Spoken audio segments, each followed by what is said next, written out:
Hi, I'm Des Gosling, and this is just a quick video about the TR1 transmitter, which is part of this system. And it's a radio transmitter which sends the signal from the ring here through to the car's interface, which is again part of that system. So sometimes this has got to be the case. Sometimes we'll hardwire that through the steering wheel, but in some cases you need to use a radio transmitter to get the signal through. So how do we know it's active? We can see that this has got a amber light showing, which flashes every 5 seconds. That means that that transmitter is on, and that will stay roughly 1 to 2 months. 2 months maybe at the very start when the battery's good, and depending on usage as well. So obviously it's got to be recharged. It's got to be recharged through this small USB charging port here. So it's a detachable ring. Let me take the ring off. So you can take this ring off here. It's detachable. This can be charged in the house from the USB port here, just from a USB charger in the house.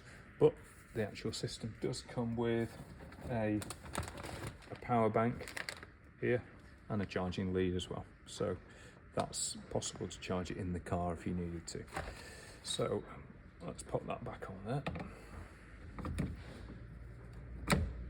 And so that's now secure on there. Let's turn the car on.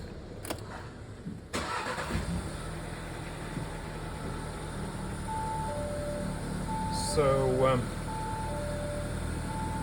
this light that flashes to show you that the system is active when the car's running, so that the driver isn't distracted, the light goes off. So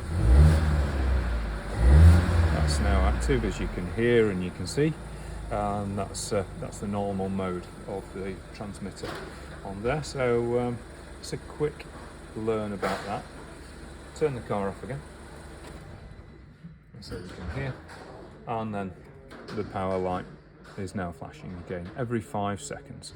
So you can leave it switched on, but if you're leaving the vehicle for a prolonged amount of time, then feel free to turn that off to save you battery power. What else is there about it? To turn it off, there's a button on top, a small button there, tiny button.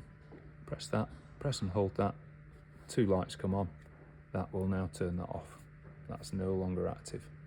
So that will save its battery if you're leaving it for a long period of time. To turn it back on again, just press it once, and then it'll flash more rapidly to start off with. It needs to pair up to the vehicle. So when you turn this back on again now, because it's been turned off, give it time to pair to the car's interface before we've got it active. It's paired, and now we're fully active again. So that's the normal operating mode of the TR1 transmitter. Also comes with an emergency lead. So if this did, for whatever reason, break, there is an emergency method to get you home. You can connect a lead from here through to a jack plug on the car. So then it wouldn't be working from a radio signal, it would be working directly through a cable from here through to the car.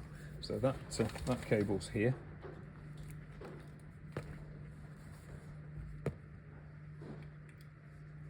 It'd be very rare to have to use that. Hopefully never. So feed that through there. Try to get an antenna. Pop that in there.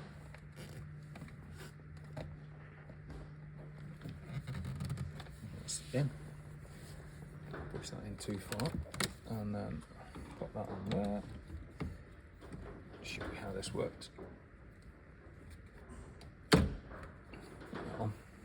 Okay, so to activate the emergency mode, you need to fully depress the ring, turn the car on, press the brake, and then that should activate the emergency mode cable. So that's active through there, and then that will get you home without the transmitter.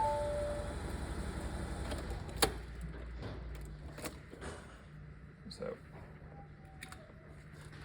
assuming we've got that back home and we've charged the battery or whatever the problem was, disconnect that, and then the system should default back to the transmitter again. So, turn the car on.